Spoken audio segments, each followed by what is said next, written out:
Welcome to this edition of Financial Victory in Minutes. This video looks at how you can be a more successful homeowner and avoid the possibility of foreclosure.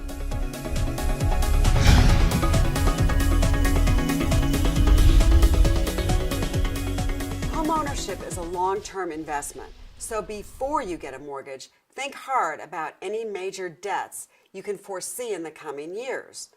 For instance, if you know you'll need a student loan or a car loan in the future, will your spending plan have room for those future payments? Because you're entering into a long-term commitment, you must project your likely future income and expenses. The non-money terms of your mortgage loan are just as important as the monetary costs. For instance, some loans have prepayment penalties that force borrowers to stay in the loan through a certain number of interest rate adjustments. The most important loan terms to know up front are usually related to the type of loan you're looking at. For instance, in an adjustable rate mortgage or ARM, you'll need to look at the adjustment periods, index rate, margin, cap, and potential negative amortization of the loan, all of which we'll discuss later. And it's required that you get certain consumer disclosures before you pay any non-refundable fees. With any ARM or a hybrid loan with a period of fixed rate and another period of adjustable rate, always look at the worst case situation to see if you'll still be able to make your loan payments. The amount by which your monthly payment adjusts is based partly on an index. Different indices are used, but they all relate to economic conditions. Since it's impossible for anyone to know the economy's future, any period of time during which a loan can adjust is a period of risk for the borrower. While you can't predict the future, you should know that you can afford your home under the worst case situation based on today's circumstances. For any adjustable rate loan, that means knowing that you can afford the highest amount your monthly payment would adjust to based on today's economic conditions. This is the fully indexed monthly payment, which is the monthly payment you would have after any introductory or teaser rate. Have the lender show you this maximum monthly payment based on the current index. If these monthly payments aren't realistic for your spending plan, you should not get into the loan. Never, never count on being able to refinance the loan before it adjusts to a level where it's not affordable for you. I don't care how great your credit is or how much equity you have. Recent history has shown that nothing is certain, and you need certainty about your home. Almost everyone that got an adjustable rate loan thought they'd be able to sell or refinance before their loans adjusted or became fully indexed. But none of us can count on anything, except maybe death and taxes.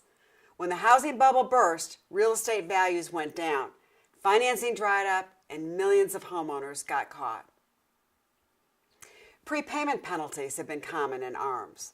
Sometimes the loan papers will describe a prepayment penalty as so many months' interest on the loan balance. A lot of people think, oh, just interest, no big deal. But because this is interest on the entire amount borrowed, it comes to a huge amount. Prepayment penalties are usually so high that borrowers can't afford to refinance and pay off the original ARM with a new fixed-rate loan because of the prepayment penalty. Another thing to watch is the time period for which the prepayment penalty is in effect and the time period for the ARM to adjust.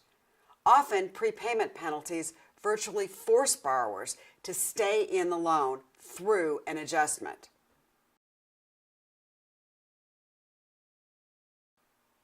Do you know how much cash you'll have to pay towards your loan at the closing? Do you know every place the money that you're putting up and the money you're borrowing is going? Most people are so happy and excited about getting their home that they go into the closing without crucial information and can be caught off guard. The closing can be a high-pressure situation that may make you agree to things you shouldn't and normally wouldn't. People think, oh gee, everybody's done all this work. I need this house. I have the movers set up. Everyone's come here today and they're all just waiting for me to sign these papers. So most of us feel pressure to sign the stacks of paper at a closing, even if we don't completely understand them. and people often feel pressured to agree to last-minute changes in the terms, thinking they'll lose the chance to buy the home if they don't go along.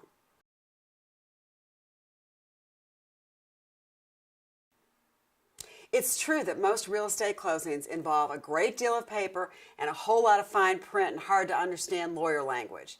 But you should never go through with a closing on a loan unless the terms, dollars, and all of your responsibilities on a loan can be explained to you so that you can understand them, either by your own real estate agent or a lawyer that represents you and not the lender. As my sweet grandmother said to me back when I was in a bridal dress at the church, "It's not too late to change your mind." And she was right. Even with a church full of people, I could still have changed my mind. A real estate closing is similar. It's your money and your life, so never let yourself feel rushed, pressured, or that you have to sign the papers. If you feel that way, your instincts could be right. You'd be better off postponing signing any documents until you understand everything about them.